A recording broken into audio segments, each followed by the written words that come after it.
एक प्रपोजल सामने आया था फेडरल गवर्नमेंट की तरफ से कि कानून में तरमीम की जाए और अलाउ किया जाए जो खास करके गवर्नर, डिप्टी गवर्नर्स और जो मेंबर्स होते हैं मॉनेटरी पॉलिसी कमेटी के, कि वो अगर दोहरी शहरियत भी रखते हों तो उनको इजाज़त दी जाए। लेकिन इसके हवाले से अब एक डेवलपमेंट हुई है और प्राइम मिनिस्टर ने Shahbaz for the time being इस मूव को आप कह सकते हैं कि वीटो कर दिया है फिलहाल। तो वजह आखिर इसकी क्या बनी, और सबसे पहले ज़ाहिर है कि जब ये मूव चली थी तो उसकी क्या मंतक थी, और अब प्राइम मिनिस्टर ने इस पर क्यों उनको सेकंड थॉट आ रही है?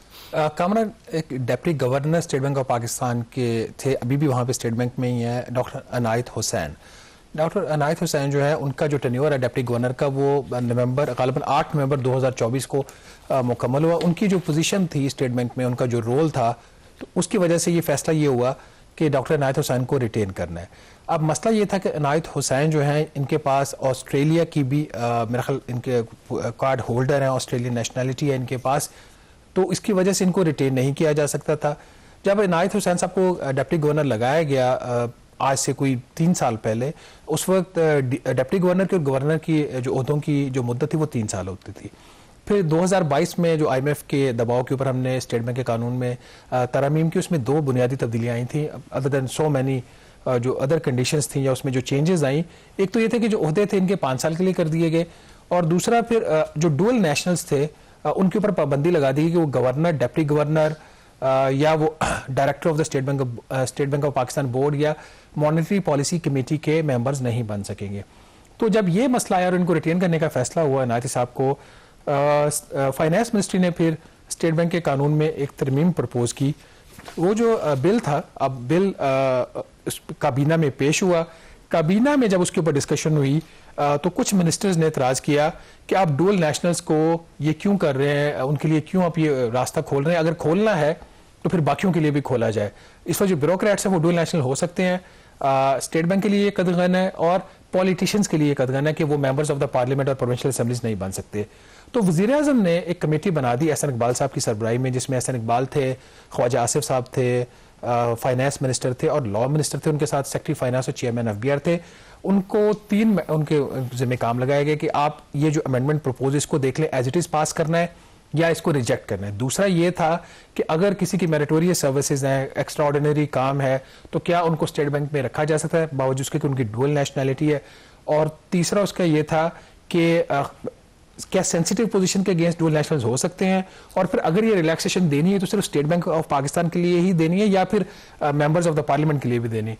तो ये कमेटी की एक मीटिंग हुई थी, उसमें उन्होंने यूनानिमसली ये फैसला किया कि डुअल नेशनल्स को इजाज़त दी जाए कि वो डिप्टी गवर्नर्स और members of the monetary policy committee और डायरेक्टर्स बन जाए। तो ये कमेटी की रिपोर्ट पिछले हफ्ते पेश हुई थी काबीना में, तो ये है उसका बैकग्राउंड। तो जब रिपोर्ट पेश हुई तो अगेन वहाँ पे कुछ मिनिस्टर्स ने एतराज़ किया, जिसमें one of the ministers said कि फिर अगर इन्हीं को रिलैक्सेशन देनी है तो फिर हमें भी दे दें।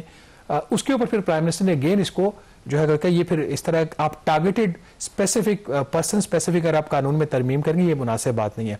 बहरहाल वजारत खजाना की जो इसके ऊपर उन्होंने इंसिस्ट किया कि नहीं ये कम से कम हमें करने दें, तो फिर ये मामला एक दफ़ा फिर डेफर हो गया। अब सवाल यहाँ पे ये पैदा होता है कि क्या डुअल नेशनल्स वफादार पाकिस्तान के कम होते हैं या वो लोग ज़्यादा वफादार होते हैं जिनके पास सिर्फ पाकिस्तान की नेशनैलिटी है। ये एक ऐसा सवाल है जिसका एक सब्जेक्टिविटी है इसके अंदर, इसका उस तरीके से हम जवाब नहीं दे सकते, लेकिन कानून जो भी हो वो यूनिवर्सल होना चाहिए। या तो फिर एक आपको पता है कि PTA के टाइम के ऊपर भी एक मामला था कि उनके बहुत बड़े सपोर्टर ओवरसीज हैं, कि उनको राइट टू वोट वाली बात आई, फिर उनके कहते हैं कि आप उनके रेमिटेंसेस भी $35 अरब साल के ले रहे हो, फिर आप उनको यहाँ पे इंपॉर्टेंट पोजीशंस नहीं दे रहे। तो ये ना एक अजीब सी एक इस वजह सिचुएशन बनी हुई है। लेकिन इस सारे अरसा में अनायत साहब जो कि वहाँ पे डिप्टी गवर्नर का जब उनका उहदा खत्म हो गया तो वो एक position down as an executive director काम कर रहे थे और एक्टिंग डिप्टी गवर्नर काम कर रहे थे। तो मेरा ख्याल अगर ये मामला हल नहीं होता तो कम से कम फिर उनको अपना रास्ता अपनाना पड़ेगा। आई थिंक जो ड्यूअल नेशनैलिटी वाला मामला है, प्रोफेशनलिज्म मैटर करती है, और कई ऐसे शोबे होंगे कि जहाँ पर हो सकता है कि आपके पास वो स्किलफुल लोग ना हो तो आपको ज़रूरत पड़ भी सकती है। और ऐसे अगर ड्यूअल नेशनल जो बाहर जिनका तजुर्बा है, तो हाँ डिपेंड करता है कि किस जगह पे आप काम कर रहे हैं, और हर चीज़ को उसके साथ नथी कर देना ये ठीक नहीं है।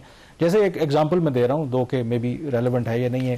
क्रिकेट की अगर आप बात करें, पाकिस्तानी क्रिकेट के साथ भी फॉरेन कोचेज रहे हैं, वो अपने पैसे लेते हैं, प्रोफेशनली काम करते हैं। ऐसा थोड़ी है कि वो पाकिस्तान की टीम को हराने के लिए कोई साजिश करेंगे, कि दुनिया में इस तरह होता है। वो तो है ही टोटल वो फॉरनर। तो इस तरह ड्यूअल नेशनल्स के ऊपर क्वेश्चन करना कि शायद वो पाकिस्तान के साथ उतने मेरे ख्याल में नहीं होंगे पैट्रियोटिक, ये थोड़ा सा इसमें कामरान एक इशू और भी था। मेरी इत्तला ये है कि कुछ लॉबी भी हुई है इस केस में, क्योंकि कुछ लोगों का ख्याल था कि अनायत हुसैन साहब काफी अरसा से उस पोजीशन पे हैं, तो उनको चेंज कर देना चाहिए। तो उनका जो रोल था स्पेसिफिकली जिन चीजों को वो डील कर रहे थे, तो ये भी एक फैक्टर इसके अंदर हो सकता है। तो लेट्स सी अगले हफ्ते तक अगर कोई इस पे क्लैरिटी, जो भी कानून बने, आई थिंक पर्सन स्पेसिफिक नहीं होना कि अगर आप किसी की नौकरी बचाने के लिए, किसी को नौकरी पर रखने के लिए ऐसा कर रहे हैं तो वो ठीक नहीं है। ओवरऑल प्रिंसिपल के ऊपर बात करें तो वो ठीक है। यहाँ पे ब्रेक लेंगे और ब्रेक के बाद जिक्र करेंगे कि जो अमेरिकी सदर ट्रंप हैं, उन्होंने इस हफ्ते अपनी जो पहली काबीना का इजलास है उसको चेयर किया है, और उसमें अफगानिस्तान का काफी तफसील से जिक्र आया है। क्या बात हुई है, ब्रेक के बाद इस पर बात करेंगे।